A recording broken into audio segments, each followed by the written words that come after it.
വയനാട് കൂടൽക്കടവിൽ ആദിവാസിയെ കാറിൽ വലിച്ചിഴച്ച 2 പ്രതികൾ കൂടി റിമാൻഡിൽ. പനമരം സ്വദേശികളായ വിഷ്ണു, നബീൽ എന്നിവരെയാണ് മാനന്തവാടി SC/ST പ്രത്യേക കോടതി റിമാൻഡ് ചെയ്തത്. അനീസ് അലി ചേരുന്നുണ്ട് വിവരങ്ങൾ നൽകാനായി. അനീസ്, അങ്ങേയറ്റം മനുഷ്യത്വ വിരുദ്ധമായ പ്രവൃത്തിയാണ് ഉണ്ടായത്.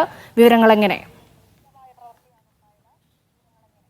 തീർച്ചയായും ഇത് അടുത്തടുത്ത ദിവസങ്ങളിലാണ് ഈ സംഭവം ഉണ്ടായത്. ആദിവാസി വയോധികയായ ഒരാൾ മരിച്ചതിന് ശേഷം ഓട്ടോറിക്ഷ കിട്ടാത്ത വാർത്ത, ഓട്ടോറിക്ഷയിൽ മൃതദേഹം കൊണ്ടുപോയത് നമ്മൾ കഴിഞ്ഞ ദിവസം റിപ്പോർട്ട് ചെയ്തു. അതേസമയം തന്നെയാണ് ഇങ്ങനെ ഒരു ആദിവാസി യുവാവിനെ കാറിൻ്റെ ഡോറിൽ കൈ കുടുക്കി 1/2 കിലോമീറ്ററോളം ദൂരം വലിച്ചഴച്ച് കൊണ്ടുപോയി എന്ന വാർത്ത നമ്മൾ വന്നത്. അതിൻ്റെ ദൃശ്യങ്ങളടക്കം പുറത്തു വന്നിരുന്നു. അദ്ദേഹത്തിന് സാരമായി പരിക്കേറ്റ്, കൈകാലുകൾക്കും നട്ടലിനുമൊക്കെ പരിക്കേറ്റ് അദ്ദേഹം ചികിത്സയിലാണ് മാനന്തവാടി മെഡിക്കൽ കോളേജിൽ. ഇതിനിടയിലാണ് ഇപ്പോൾ 2 പ്രതികളെ കൂടി ഇന്നലെ പിടികൂടിയിട്ടുള്ളത്.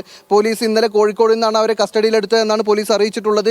നേരത്തെ 2 പേരെ, മുഖ്യപ്രതികളായ മുഹമ്മദ് അർഷിദ്, അഭിരാം എന്നീ 2 പേരെ നേരത്തെ പോലീസ് അറസ്റ്റ് ചെയ്യുകയും അവരെ റിമാൻഡ് ചെയ്യുകയും ചെയ്തിരുന്നു. ഇന്നലെ രാത്രിയോടുകൂടി അറസ്റ്റിലായ ഈ 2 പ്രതികൾ, അതായത് വിഷ്ണു, നബീൽ കമർ, ഈ 2 പേരെ കൂടിയാണ് ഇപ്പോൾ റിമാൻഡ് ചെയ്തിരിക്കുന്നത്. 26-ാം തീയതി വരെയാണ് റിമാൻഡ് ചെയ്തിട്ടുള്ളത്. ഇതോടെ കേസിൽ മുഖ്യപ്രതികൾ എല്ലാ പ്രതികളെയും അറസ്റ്റിലായിട്ടുണ്ട്.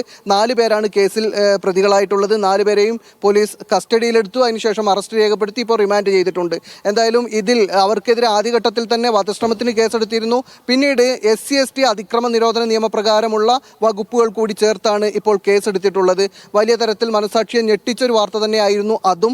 കാരണം ഈ 2, അതായത് കൂടൽക്കടവ് ചെക്ക് ഡാം കാണാൻ എത്തിയ വിനോദസഞ്ചാരികൾ തമ്മിൽ ചേരിതിരിഞ്ഞ് സംഘർഷമുണ്ടാവുകയും അത് തടയാൻ ചെന്ന ആദിവാസി യുവാവ് മാദനെയാണ് പിന്നീട് ഈ സംഘം ക്രൂരമായി മർദ്ദിച്ച് അവശനാക്കിയത്.